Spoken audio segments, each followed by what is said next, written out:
Hey everyone, this is Daniel from PhoneArena with the Sony Xperia U, which begs to be noticed with its removable bottom cap here and the boxy design like an old Volvo. The 12mm thick Xperia U is actually a shrunk copy of the Xperia S, complete with the curved back here and the illuminated transparent strip at the bottom, which can change colors according to the theme you've chosen. Now we have red, according to the song you're playing. It changes to purple for the next song. Now it's yellow. And we also have green and white. Pretty cool. It definitely attracts attention to the phone when you're playing music or when you're just choosing different themes to suit the bottom cap, for example. One extra cap is in the box, but you can also buy several different colors to suit your mood, clothes, and so on. Actually, there are no slots here for a SIM or micro SD card under the bottom cap. It's just for aesthetic purposes. If you want to find the slots, you have to push the back of the phone up, remove the battery cover. Here we have a removable battery, we have a very regular SIM card slot. The only gripe in terms of extension is the lack of microSD card slots, so you'll be stuck with 4 GB of internal memory provided by Sony. That's about the only disadvantage.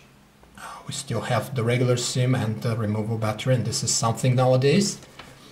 These 3 navigational dots here at the bottom are actually pretty responsive, more responsive than on the Xperia S actually. The curved back and fairly thick sides make the phone very easy to hold and operate with one hand, aided by the fairly small 3.5-inch display. It's a breeze to operate the phone with just your thumb, holding it with one hand. It's also very easy to grab it lying from the table, unlike some sub 10mm phones of late. We have no complaints about the screen on the Xperia U. It's a 3.5-inch reality LCD and it's sufficiently bright outside with saturated colors, good viewing angles, better than on the Xperia S flagship actually, where contrast and brightness fade significantly from the side. Here we only get a slightly yellowish cast when tilting on the right. That's about the only deviation. Thanks to the smallish 3.5-inch size, coupled with Sony's typical 480 by 854 pixels of resolution, we also have a very good pixel density of 280 ppi, making text and small interface elements appear very crisp and smooth. About the only gripe we have here is the lack of oleophobic coating on the display, so finger grease gets smudged pretty quickly on the display and you have to wipe it very often. We won't spend much time reviewing the Timescape UI of the Xperia U, since we showed it to you thoroughly when we reviewed the Sony Xperia S, and that's the same Android gingerbread overlay that we have here on the Xperia U as well. It is good looking and functional with this Mediascape shortcut here, and also offers plenty of widgets that cover things like social networking feed updates and even app and media recommendations here. Moreover, the Xperia U is expected to receive its Android's ice cream sandwich update pretty soon. As you can see, when we choose a theme,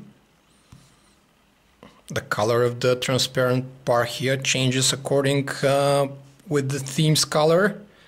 Very cool. See, now we got the blue theme and the transparent bar here at the bottom got illuminated in blue. Let's go back to a theme, the Ruby theme, that is more in line with the bottom cap here, which is user replaceable. So we can suit the theme, the bottom cap and the navigational strip to the color if you're choosing. Sony is using 1 GHz dual-core chipset by ST Ericsson, which moves the interface well, and the 512 megabytes of RAM are enough if you don't overwork the Xperia U with too much multitasking. There are some slight delays here and there when transitioning, but nothing that an upgrade to ice cream sandwich, which is lighter, wouldn't fix. Our biggest gripe memory-wise is the lack of a micro SD card slot. The Xperia U is quite a chubby phone, so Sony could have included a micro SD card slot here. Instead, we only have 4 GB of internal memory.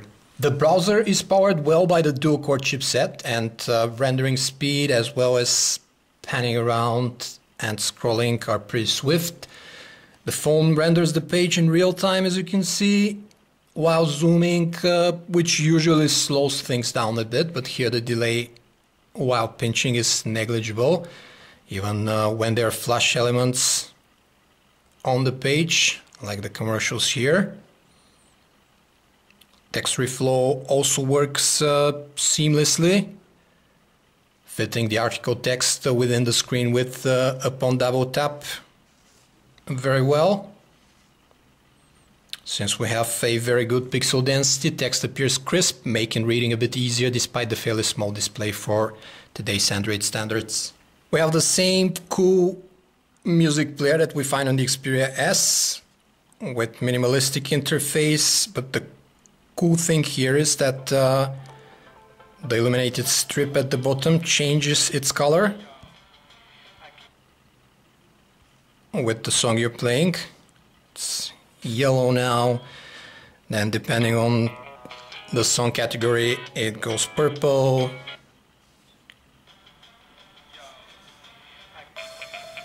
here it goes red. Pretty cool. Your own color music you have here on the Sony Xperia U. And the loudspeaker is pretty strong and very clean, as we used to with all Sony handsets from the Xperia line. The video player on the Xperia U only plays MPEG-4 files out of the box with hardware acceleration, up to 720p definition. If you want to play DivX X80 files, they'll play software accelerated, as you can see, not a very good quality, so you'll have to hit Android Market for a full-scale DivX X80 player. The 5-megapixel camera with LED flash on the Xperia U is managed by the standard Timescape UI interface that allows for functions like 3D sweep panorama and various scene modes, but it is with a twist now.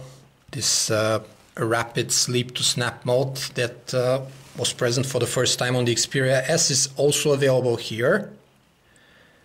As you can see, from a locked screen we went into the camera app and took a picture. It took about 2 seconds. It's not the zero shutter lag that we see in the newest handsets with Android Ice Cream Sandwich. It still takes a few seconds from a shot to shot here on the Xperia U, but we do have the 2-second sleep to snap mode, which is a Sony staple now. Overall, the picture quality leaves something to be desired. In the detail department especially, since this is affected by too much noise in less than ideal lighting conditions. Colors are a bit oversaturated, which is fine, but the pixels, also soft and well-lit areas, often get overexposed. Indoors the situation is average, but noise is significantly ramped up when the lights go down, and the LED flash indoors casts weird shadows on the objects at hand. The Xperia U records 720p video with 30 frames per second, and the flash can be used as a video light during capture when there's not enough light. The quality of the video footage, however, is very substandard, with too high of a compression, artifacts and noise. Overall, the weak spot in the Xperia U is definitely the camera, and we've seen a bit more capable shooters from Sony. There's face detection, there's plenty of other stuff, and just that the video compression is too high. Sony has cut very few corners to achieve the affordable price of the Xperia U, like the lack of oleophobic coating here on the display and the lack of a micro SD card slot. But these are still overshadowed by the cool design and the contemporary specs like a dual-core processor and screen with good pixel density.